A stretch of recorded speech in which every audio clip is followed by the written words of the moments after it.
Komisi Independen Pemilihan atau KIP Kota Banda Aceh menargetkan 80% partisipasi masyarakat untuk menggunakan hak suara pada pemilu 2024 mendatang.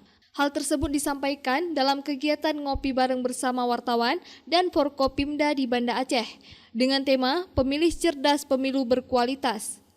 Partisipasi masyarakat pada pelaksanaan Pileg atau Pilpres yang akan digelar secara serentak pada 14 Februari 2024 dan pelaksanaan Pilkada pada November 2024 dianggap penting agar tidak memilih golput pada pesta demokrasi nanti. Ketua KIP Kota Banda Aceh Yusri Razali mengatakan, pihaknya terus mendorong partisipasi masyarakat untuk menggunakan hak pilih dan menargetkan pada pemilu 2024 minimal 80%. Yusri juga mengatakan, pada pelaksanaan pemilu periode lalu, angka partisipasi masyarakat dalam memilih sebesar 78%. Tujuan kita adalah untuk menyatukan persepsi untuk terwujudnya pemilu yang berkualitas dan juga bermartabat khususnya di Kota Banda. Tentunya ini KIP tidak bisa bergerak sendiri, tidak bisa bekerja, harus bersama-sama demi terwujudnya pemilu yang lebih baik.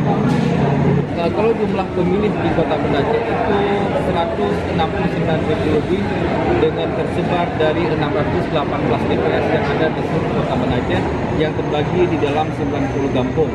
Dan tentunya tingkat dari segi umur itu 60% lebih adalah pemilih yang masih milenial ataupun yang berusia dari 17 sampai dengan 40 tahun. Langkah kita adalah seperti kegiatan malam ini kami mengundang ngopi bersama teman-teman wartawan.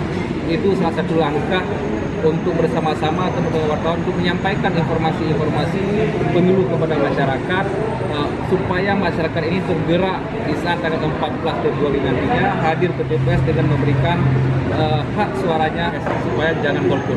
Target kita untuk pemilu 2024 ini adalah minimal itu 80%. Kegiatan ngopi bareng tersebut bertujuan menyatukan persepsi untuk melaksanakan pemilu yang berkualitas dan bermartabat di Kota Banda Aceh. Dari Banda Aceh, Lala Nurmala melaporkan untuk Puja TV Aceh.